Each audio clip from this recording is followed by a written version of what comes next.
Steve and me back again with another Bullseye Guy podcast.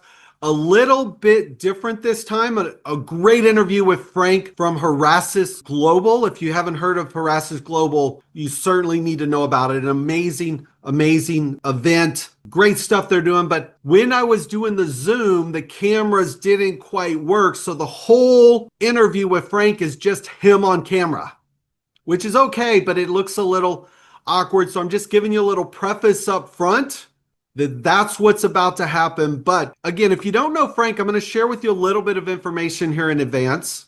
Horasis Global is a great community, organization around the world. The events that come up, Frank for years ago was in Davos and World Economic Forum. And so he's always been at that level. And he's going to share with you Horasis and how it started and what it's all about. I just wanted to put a little of this on screen. Again, I don't normally do it. The global meeting is coming up. The yearly event will be in Sao Paulo, Brazil, coming up at the end of the year in October. And just a little flavor, of some of the people that are going to be there. This is just the co-chair. It's an amazing group, great content, great speakers, and everybody that's there. It's invitation only, but all of the speakers are participants. It's one of the best events in terms of networking, coordination, and everything. So with that, we're going to jump right in. Again, the introduction's going to come on, but Frank is full screen. I hope you enjoy.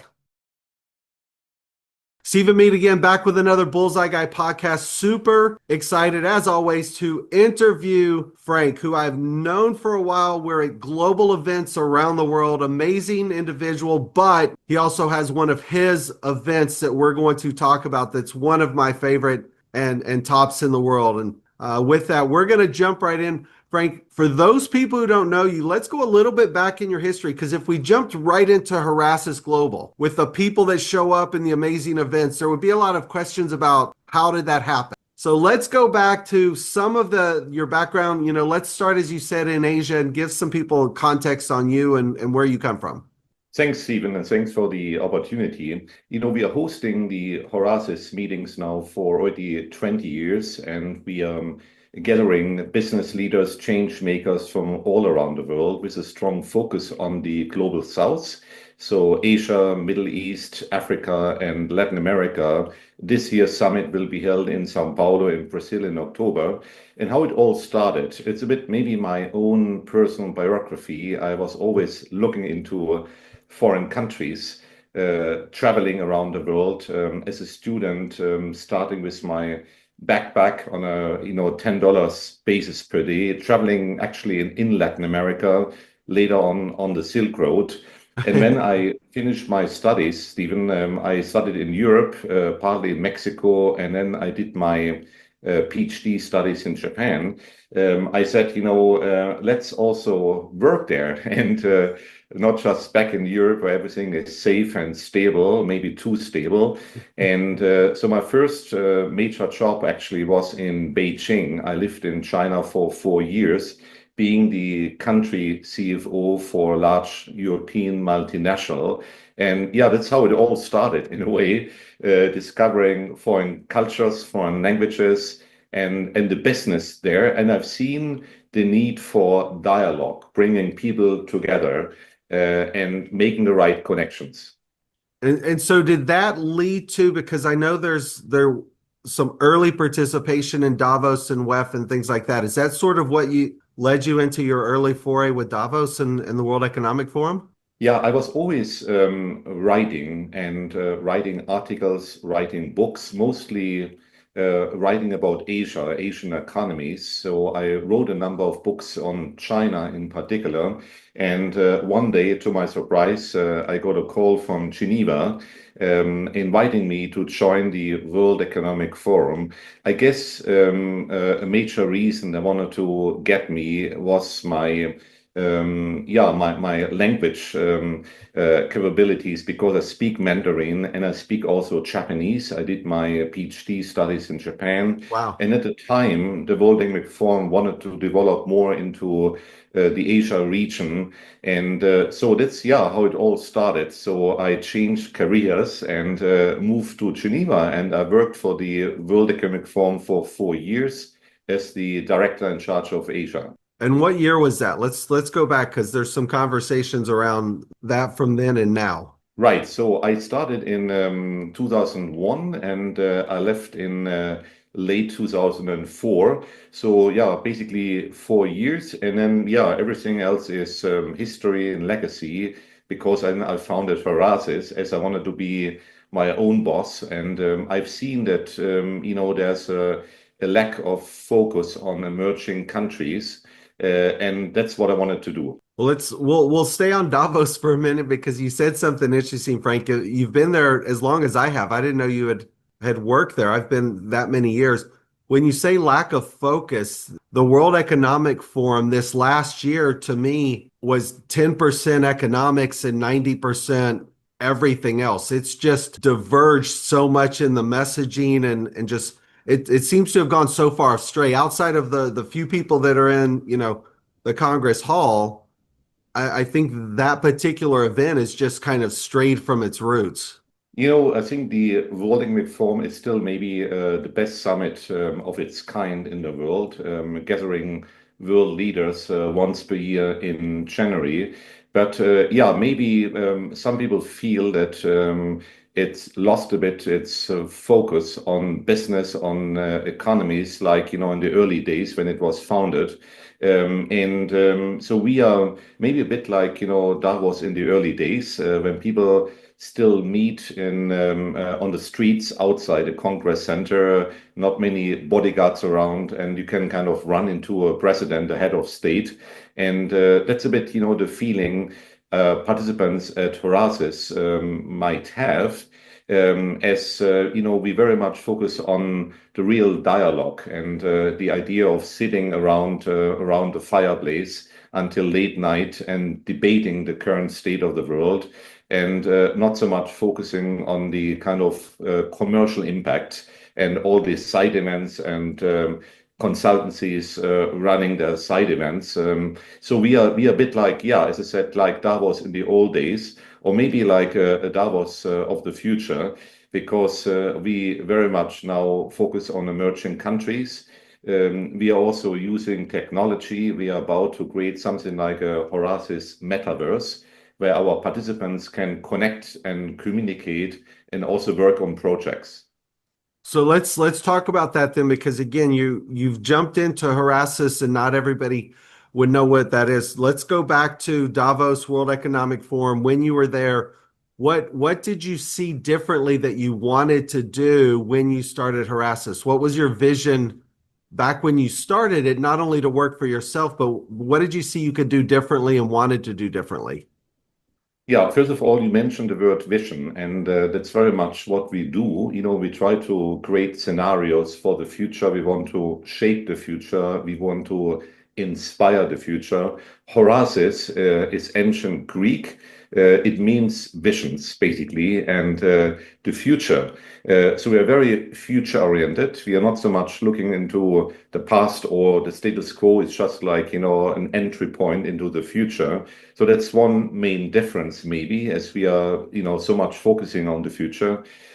Secondly, we are much smaller.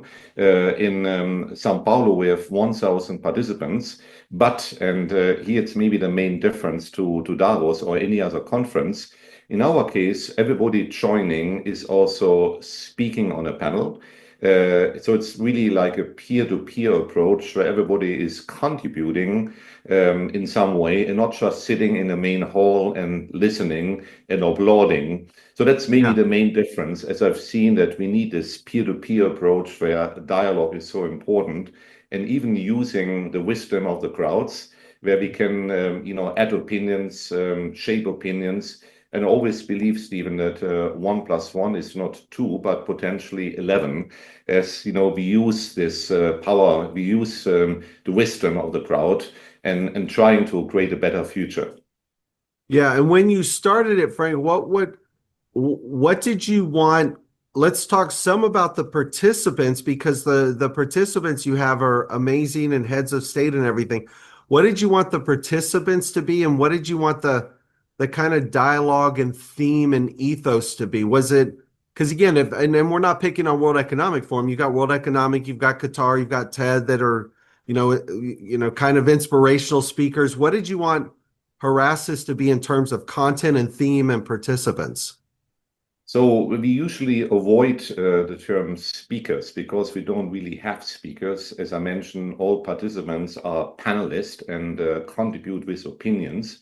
And the meetings you mentioned, including TED and the Qatar Economic Forum, they're all good, right? They all have a different focus, but we really want to engage our participants. We really want to see the new models, the new ideas coming up during the sessions, because I believe if somebody is investing his or her time to join Horasis, there should be also an output. There should be a learning example in a way that you go there and you have some new ideas, just listening to the others, you contribute as well. So it's some people say like an executive MBA in 1 or 2 days, because there's so much of knowledge floating around. And it's really the main difference, maybe to any other conference. It's the knowledge. People go there for the learning experience, and then using the knowledge and based on this knowledge, improving the state of the world and inspiring the future. And with your content, again, we won't call them speakers, we'll call them contributors. With the themes and the contributors and the type of people you have, give me an example of what some of the topics are and the themes that are coming up. Well, before we do that, let's talk about Sao Paulo. So you've had numerous Horasis events. Talk about Sao Paulo coming up. What's in Sao Paulo? Why did you pick it? Why did you pick that region? And then we'll talk about what's going to happen there. How about that? Right, yeah, absolutely. The theme of the upcoming summit, it's the Horasis Global Meeting in São Paulo, is harnessing the power of cooperation. It's all about collaboration, cooperation, joining hands, and togetherness. Because we see that the current world is very antagonistic. You have like the left fighting against the right. You have turmoils all around the world, ongoing wars in the Middle East and in Ukraine. But why not focusing on the commonalities and trying to find common ground on how to collaborate? So that's the main theme of the summit in São Paulo. And, we try to, and we did this several times in the past, to put people on one stage in one room who usually don't talk to each other. It could be like a CEO of a large multinational, maybe in the energy business, talking to a climate activist, or having ministers from certain countries who usually don't talk to each other. I remember a number of years ago, we held a summit in the UAE, in the Emirates, and we got a minister from India and a minister from Pakistan, and we managed to put both on the same panel, which was not easy, I can tell you, but it worked. And at the end of the day, both were so happy because indeed, there are more commonalities than differences. Yeah. And, those are kind of Horasis moments we all try to celebrate, on the main stage, but in each panel as well. Yeah, it's interesting when you talk about collaboration. My favorite event of all time, just in terms of format, was Clinton Global Initiative, when Doug Band and everybody created, because they did something around commitments. In order to join, you had to make a commitment to do something, and it was a very collaborative environment. Unlike the other events we've mentioned, the bigger ones, they're not overly collaborative. A lot of times they're just pontification panels. There are people showing up and talking on stage and then running out the back. And that's what I love about yours, is the collaborative nature is so different than not almost, because Clinton Global CGI doesn't exist anymore. Yours is the only one left that is collaborative at that nature. Everything else is speaker panels. Yeah, you're right. We avoid speaker panels, we avoid repetition, we avoid advertising of companies. So when we put somebody on a panel, of course, we have a lot of briefing sessions before. We make sure that the person is not so much talking about his or her company, but more about a topic, an issue of an urgency, a bit like, at what the Clintons did in the past. And we, of course, go for commitments, say, that's what we have to change, but not necessarily financial commitments. We are not asking participants to leave like a check in the conference room, but we ask them to leave an idea to leave a proposition, an idea which could lead to a project. And there have been a lot of projects in the past, and that's what we want to do. So we are less commercially driven. So there are no kind of big sponsors influencing the agenda. So São Paulo, for example, we got invitation from the governor of São Paulo because we feel that Brazil is the next economic powerhouse, and São Paulo as a state is leading this transformation. But it's all focusing really on topics of common concern and how we can help São Paulo as a state. But it's not so much, advertising government initiatives or company initiatives. It's really more like a gathering of minds.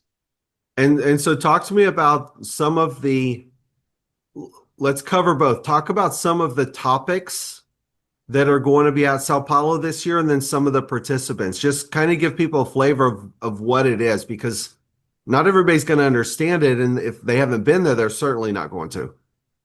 Sure. The agenda is quite broad, but we have quite a focus on technology this time, and usually at all our summits, but this time very much focusing on AI, on artificial intelligence. We got around 25 panels on AI from different perspectives, and we have tech leaders from all around the world participating.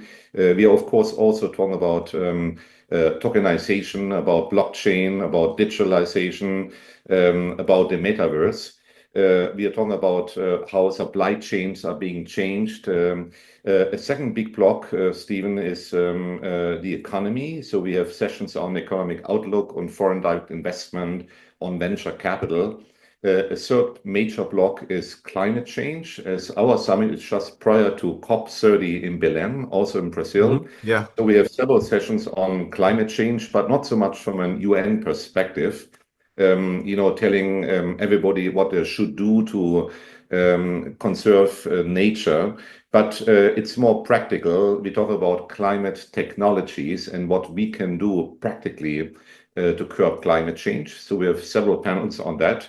And finally, we go also into geopolitics. We are not so much commenting on what's happening in the world, but what it means for business people, what does it mean for entrepreneurs having to lead large companies, understanding the dynamics, and in issues like tariffs, for example, of course, very much in discussion right now. But geopolitics in general, there's a lot of uncertainty, and entrepreneurs, they don't like uncertainty. They like to have more like a clear future and to see what to do. And there's so much uncertainty now, and of course AI on top. Large companies like Microsoft's, Google's, Amazon of this world are currently laying off people in a big way. We see rising unemployment in Europe. Europe basically is no growth. There's no GDP growth. And even China, as economic superstar, is suffering economically because there's some youth unemployment of 25% now in China, which is not so much known in the Western world. So there are a lot of issues, a lot of uncertainty, but we remain optimistic. And it's maybe one characteristics of the typical participant at Horasis is optimism, a positive look into the future, and not so much waiting for a government to tell us what to do, but taking our own fate in our own hands and trying to drive meaningful change. To figure out how to do it, yeah. And with the participants that are there and coming, I mean, I've seen it. I know it's coming up in Sao Paulo, but just talk about some of the participants, because they're corporate, their philanthropy, their government, their ministry, it's a wide range, but it's super high level. Yeah, so we have founders of large companies. We got, for example, Jimmy Wales of Wikipedia, who's joining us. We got maybe Brittany Kaiser, who was a whistleblower in the whole Facebook and Cambridge Analytics. Yeah, exactly. And we got a lot of people like that. But we got also large Fortune 500 type of companies. We got the CEO of the largest Mexican bank, for example, Banco Azteca. We got, of course, a lot of Brazilian companies on top level, always the CEO joining us. But we got also a lot of startups, entrepreneurs, people who drive real change from all around the world. We have around 55 countries participating. So it's a global meeting happening in Brazil with a strong focus, as I mentioned before, on tech, climate change, economy. But what all unites us really is to look into the future and to inspire the future. And then, because again, I've done these things for years called Knock Now, where the people that need to be in the room are the entrepreneurs, the venture capital investors, the politicians, the press, the academics, the service providers. You need all these people in a room collaborating. Where's your focus been on this one and other ones, this one in terms of the political participation and the investor participation? So around 80% of participants are from business. So either founders or employed CEOs. 20% are government, the academic world, media, and also civil society. This time we are even having two philosophers joining us. We got a number of artists as well. So we try to invite different perspectives to make the discussion more interesting. But still, the bulk of participants is from business, and that's really the focus. When it comes to government, we have several former head of states joining us from various countries. And besides the Brazilian government, we are currently inviting more governments to join us, especially from Latin America. We are currently looking into Argentina, Chile, and Colombia as some of the other main economies in Latin America. Latin America as a total, and just reflecting on your earlier question, I'm very bullish on Latin America. I feel that things are finally happening there. Latin America was always like second best after Asia. Asia with its high growth rates, China on the one hand, India now stepping in. But don't underestimate Latin America, especially Brazil.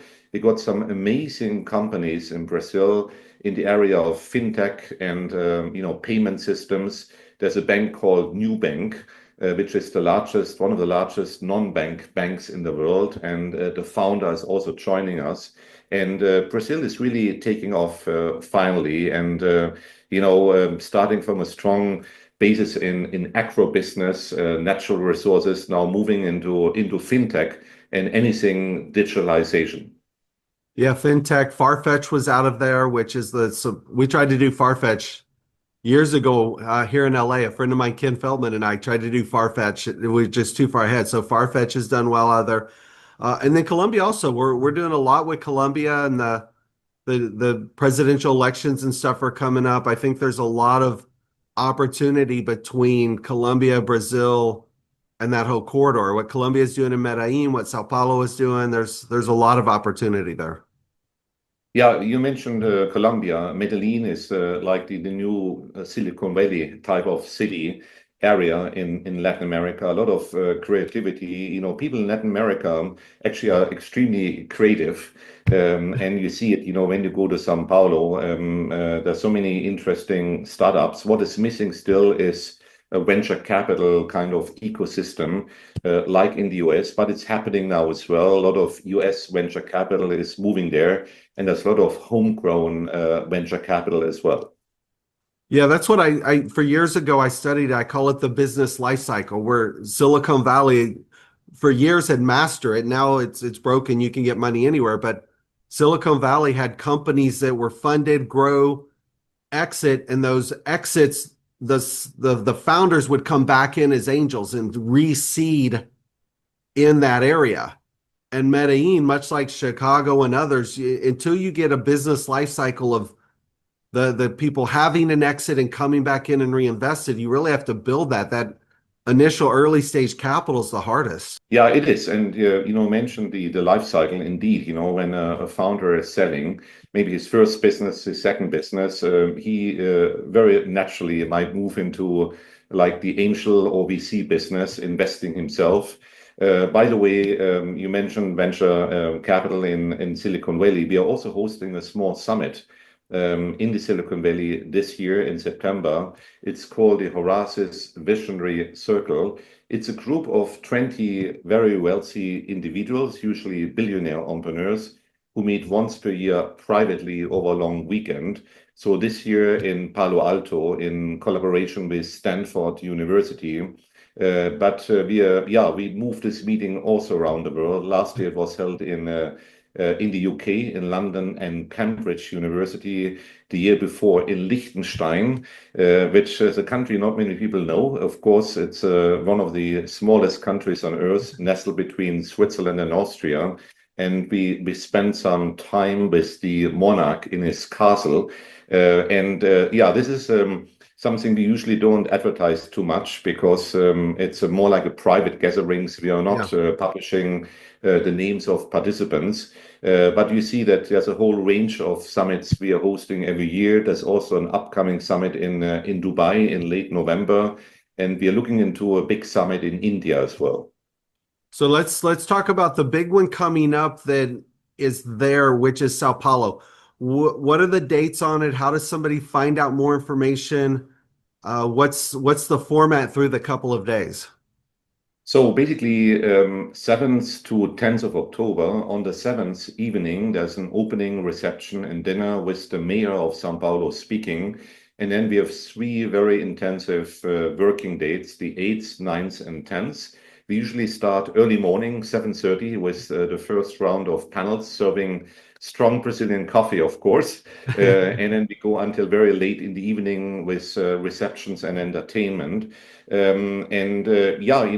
It's not like a usual summit where you can just go and buy a ticket. Participation actually is free of charge, but you have to be invited. As I mentioned before, everybody joining is also speaking. But those being interested, just write to me, just contact Horasis. All the information is on the website. And then we will see what's also happening, Stephen. A lot of people recommend each other. That's a bit like a model of growth. So, a person might go and might like it, and the year after, he or she might invite a few other people. And actually, it's a great model, I have to say, because if you have one great person, and Stephen, you also recommended people in the past, then you will have suddenly another 5 or 10 great people just based on this recommendation. So that's the way how we work. It's like a network of networks. That was how I met you, actually, was through John Sutton. John Robert Sutton had gone to one of your early ones. I think you guys tell the story. It was in Greece or somewhere, a super early one he had gone to. Right. And that was how exactly. I met you initially many years ago. Yeah, and John is again joining us in São Paulo. You're going to meet him there, and I think a lot of other friends. I'm going to meet him this afternoon here in LA. We're coordinating the Sao Paulo trip, but we'll both be there. But I get to see him today here in LA. That'll be good. Oh, please tell him you said hello. my very best regards. And that's a bit, Horasis at his best, right? When people meet on the sidelines before and after and become friends. And I would describe Horasis almost like a family of like-minded entrepreneurs who meet once or twice per year somewhere in the world, irrespective of geographic of the location. And that's a spirit we would like to nurture, this spirit of Horasis, based on friendship, partly based on serendipity, because you might meet people you usually don't meet.